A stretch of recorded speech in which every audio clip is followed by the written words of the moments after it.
क्योंकि प्रकाश जी इस मंच पर बैठे हैं और यदि इतना आप लोगों में सुस्ती आ गई तो फिर प्रकाश जी का बालोतरा से आना क्या होगा? निष्फल हो जाएगा। और आप चाहते हो? नहीं चाहते हो, इसलिए दोनों मुठ्ठियां बांध करके भारत माता की, भारत माता की, भारत माता की, सत्य सनातन धर्म की, सत्य सनातन धर्म की, बयोसा मात की। आज की इस भक्ति संध्या में मंचस्थ आदरणीय प्रकाश जी, रमेश जी, अशोक जी, ओम जी और उनकी पूरी टीम, और मैं आपको बता रहा हूं कि प्रकाश जी को शायद मैं पहली बार साक्षात सुन रहा हूं। अरे रोजाना हम लोग देखते हैं यूट्यूब पे, लेकिन ये सत्यता है कि प्रकाश जी को मैंने बैठ करके आज पहली बार सुना है। और वास्तव में बालोतरा की उस पावन पुण्य धरती से निकल करके जिन्होंने भारत ही नहीं पूरी दुनिया में प्रकाश फैलाया, ऐसे प्रकाश जी के लिए एक बार जोरदार तालियां हो जाए। भक्ति संध्या, सत्संग, जागरण, इनकी अनूठी महिमा है, लेकिन सत्संग के माध्यम से प्रत्येक व्यक्ति को जोड़ करके उसको जागृत करना, ये वास्तव में परमात्मा की इन पर विशेष कृपा है। और ऐसे लोगों के लिए परमपिता परमात्मा से हम लोग ये प्रार्थना करते हैं कि ऐसे लोग सदा सदा इस धरती पर, ऐसे लोगों को परमात्मा मजबूती दे ताकि ऐसे लोग लंबे समय तक धर्म का प्रचार प्रसार पूरी दुनिया भर में करते रहें। ये पावन पुण्य धरा है कर्मावास माल्यान की। और प्रकाश जी, मैं आपको एक अनूठी बात बताऊं कि कुछ महीने पहले इसी कर्मावास के अंदर एक छोटे से कारण से, छोटी सी गलती से, यहाँ ईश्वर गिरी जी महाराज की गौशाला है और बाहर ईश्वर गिरी जी महाराज की उस गौशाला में चारा पड़ा था और एक छोटी सी गलती के कारण कम से कम 500 टोली, कम से कम 700 टोली जल करके खाक हो गया। 700 टोली, पता ना आप सबको। और मैं बता दूं कि ये वो कर्मावास माल्यान की धरती है। मुझे कहते हुए गौरव की अनुभूति होती है कि उन्होंने एक ही रात में कम से कम 1 करोड़ रुपए गोमाता के लिए इकट्ठे कर दिए। जोरदार तालियां बजाइए। ऐसी गोमाता की पवित्र पुण्य धरती, जहां ईश्वर गिरी जी महाराज जैसे पूज्य संतों ने अपने तपोबल से, अपनी तपस्या से पूरे गांव पर आशीर्वाद की बौछार करने वाले संतों की महिमा इस गांव में मिलती है। सजनों, हमने जीवन में कितना इकट्ठा किया,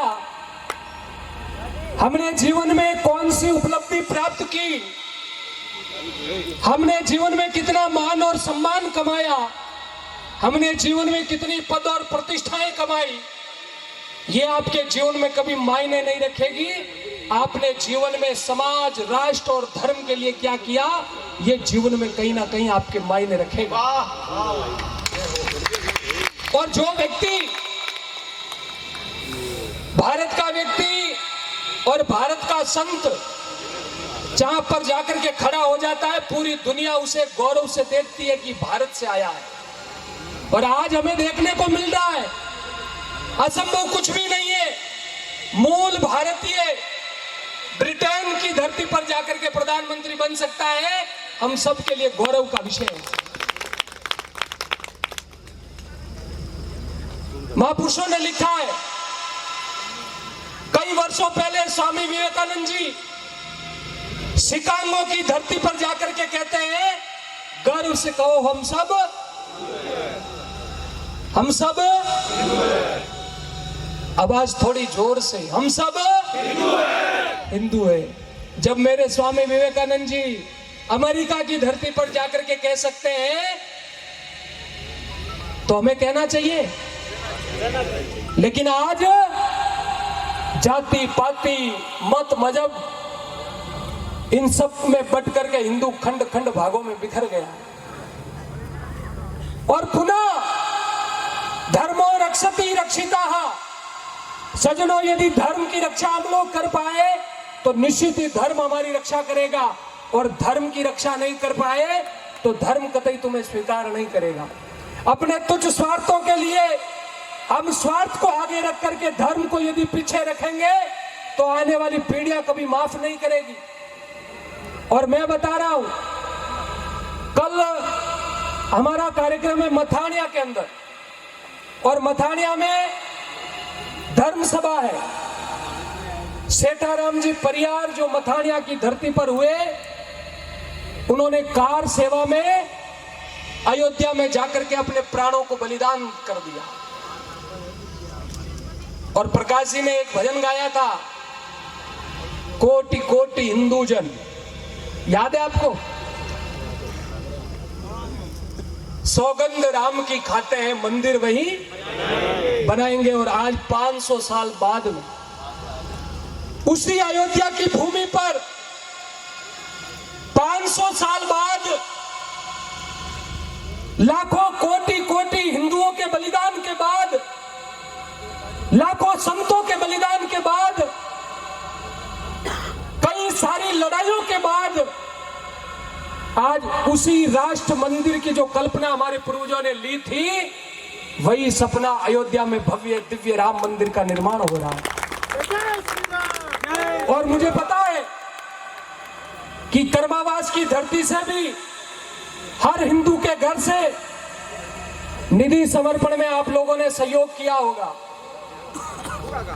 पूरा गांव, यह हम सब के लिए गौरव का विषय। हम बहुत भाग्यशाली पीढ़ी है जो राम जी का भव्य मंदिर अपनी आंखों से बनते हुए देख रहे हैं। और ये जो पोस्टर आपके सामने है, विश्व हिंदू परिषद बजरंग दल, ये सदस्यता अभियान शुरू होगा। और मैं यह आह्वान करूंगा, सोशल मीडिया का जमाना है, छुपी छुपी बातें आपसे है नहीं। हिंदू समाज के लिए, जो हिंदू समाज खंड खंड भागों में बंट करके अपने अस्तित्व को भूल गया, उसकी पुनर्प्रतिष्ठा हिंदू समाज ने संगठित होकर के करने का संकल्प लिया है। और इस जाति पाति के बंधन से मुक्त होकर के हम सब हिंदू एक हैं, ऐसा संकल्प हम सबको लेना है। लोगे? हम सब हिंदू एक है, ऐसा संकल्प हम जिस दिन ले लेंगे। अभी मैं आपको यदि पूछूं तो आप अपना नाम बताओगे। कोई जाट है, कोई राजपूत है, कोई ब्राह्मण है, अपनी अपनी अलग अलग जातियों से हम लोग आते हैं। ठीक है, अपने घर परिवार समाज तक जातियों का ये बंधन हम रखे हैं। लेकिन सज्जनों, जहां धर्म की बात आए, जहां समाज और राष्ट्र के गौरव की बात आए, जाति पाति को छोड़ करके हम सब हिंदू एक है, संगठित होकर के यदि हम लोग इस भगवा ध्वज के नीचे खड़े हो जाएंगे तो मुझे लगता है कि भारत फिर से विश्व गुरु बनने की कगार पर खड़ा है। भारत विश्व गुरु था, सोने की चिड़िया था, दूध दही की भारत में नदियां बहती थी। क्या कारण रहा? कारण जो भी रहा, लेकिन पुनः यह गलती फिर से दोहराई नहीं जाए, इसका संकल्प हम सबको लेकर के आगे बढ़ना है। मुझे पता है आज मेरा कार्यक्रम जोधपुर में था, लेकिन मैं मात्र प्रकाश जी को सुनने के लिए आज यहां आया हूं। और 2 तारीख का कार्यक्रम था सुगालिया, वहां मेरा आना था।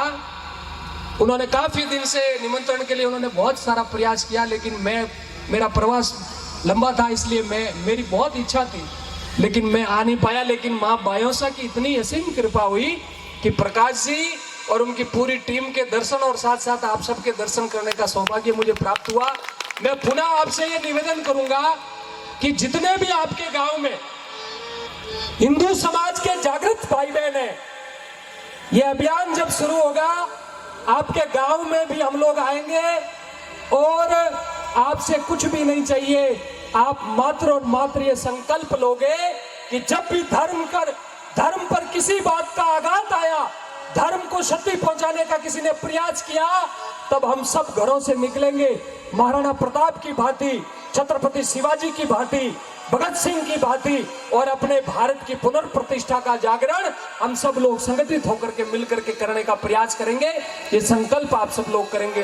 पुनः माँ बायोसा के इस पवित्र प्रांगण को प्रणाम करता हूँ और इस पूरे परिवार को मैं खूब सारा धन्यवाद और अभिनंदन करता हूँ कि माता जी की इतनी असीम कृपा है कि आप सब लोगों ने माता जी के साक्षात दर्शन किए होंगे। वास्तव में माता जी के स्वरूप के सामने खड़े होकर के जब हम माता जी से प्रार्थना करते हैं तब हमें एक ज्योति आभास होती है कि वास्तव में माता जी इस बायोसा मंदिर में विराजमान है। मैं बायोसा माँ के श्री चरणों में ये प्रार्थना करूंगा कि आप सब भक्तों पर, आसपास के पूरे क्षेत्र में माता जी की कृपा आप सब पर बनी रहे। भारत माता की, भारत माता की जय। जय श्री राम, जय जय श्री राम। धन्यवाद।